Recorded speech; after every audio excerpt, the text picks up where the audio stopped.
Hello everyone, my name is Sam Elijah Paul. Today I'm going to share with you a book that I have read 1 week ago.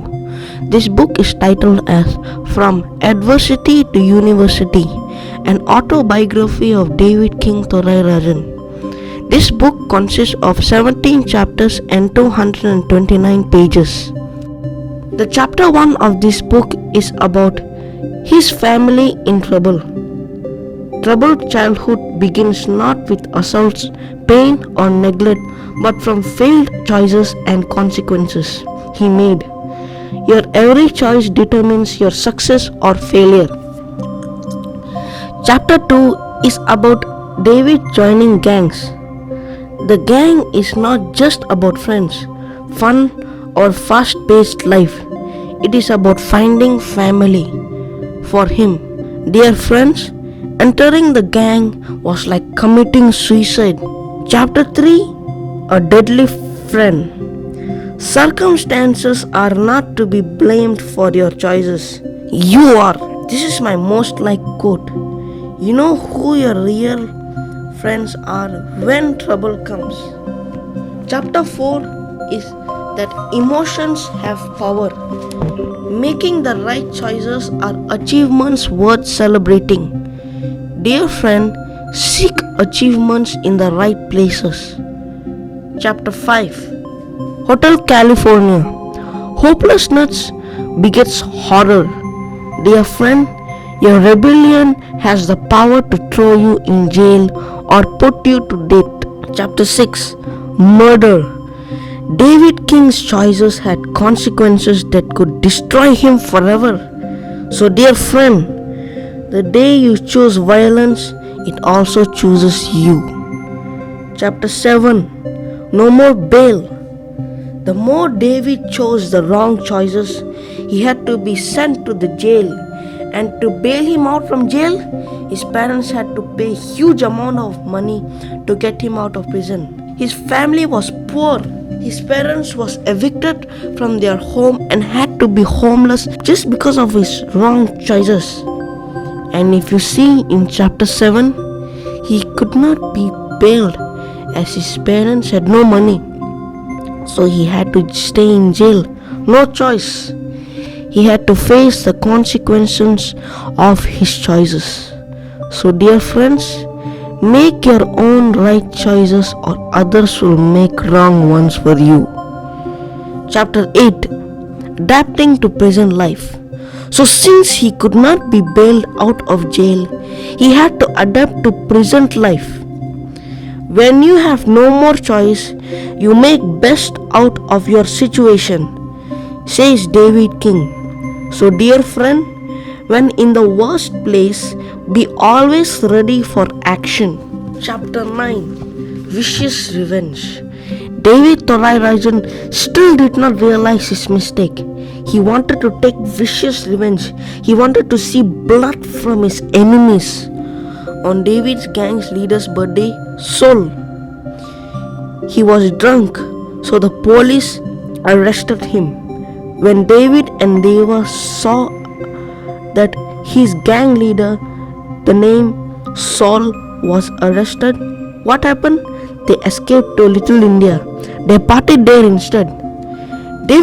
When they were partying in 7-Eleven in Little India, David felt someone was spying on them outside 7-Eleven, but did not know who. Suddenly, he saw few Indian gangsters with knives surrounding them, so they ran. But Deva was caught hold of them and was badly injured by them. By the way, Deva is David's best friend. And so Deva was then unconscious. So David brought him to hospital. Not only him, but David's friend Oscar too. And after few days, Deva was announced dead. But David could not believe. He asked his friends repeatedly, thinking that they were joking, but it was real. So that's why he needed revenge, vicious revenge. He needed blood. He needed to see blood from his enemies. Choosing revenge will land you in the worst of circumstances. Dear friends, revenge has never tasted sweet. It never will. Chapter 10. The Surrender. Your first wise choice has the power to transform your entire life in success. Dear friends, persevere it making wise choices. It is worth it. Chapter 11. A Hall. Education is richly rewarding, not just for a day but for a lifetime. David asked a sir in the prison to send him to A Hall. He wanted to be there to study because in chapter 11 it is either he need to work or study, because of his wrong choices he had to be in prison for 6 years. And so what he could do, either work or study. So when he asked the sir, he replied back to David that they did not allow him. They could not allow him. But because they preferred him to go for work. But he took N-levels assessment books. He asked them, at least can you give me an N-levels assessment books from some parents? And when they gave him, he started studying. You know what?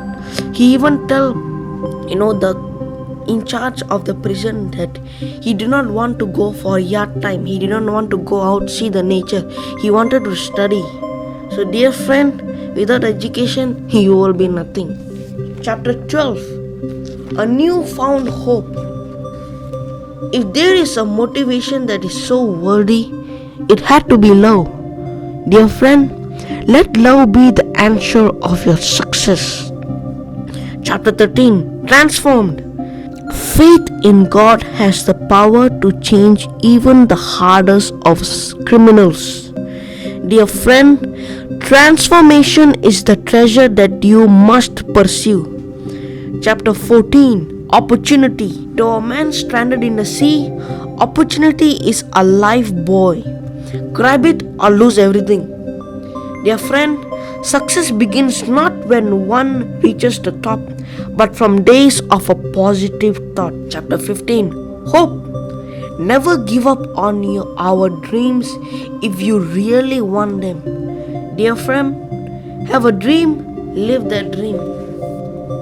Chapter 16. Back in society. Good things will come to those who honor goodness. Yes, that's very right. Dear friend, change has a good friend. The name is never give up. Lastly, chapter 7, the future. Our ability to transform ourselves is our great treasure. Dear friend, successes outweigh the challenges in the journey of transformation. So this is the end of my book review. I hope this video has motivated you. This book can be bought in Amazon, or you can go and watch David's testimony. Links will be given in the description below. Signing out, I'm Elijah, studying in 7th class.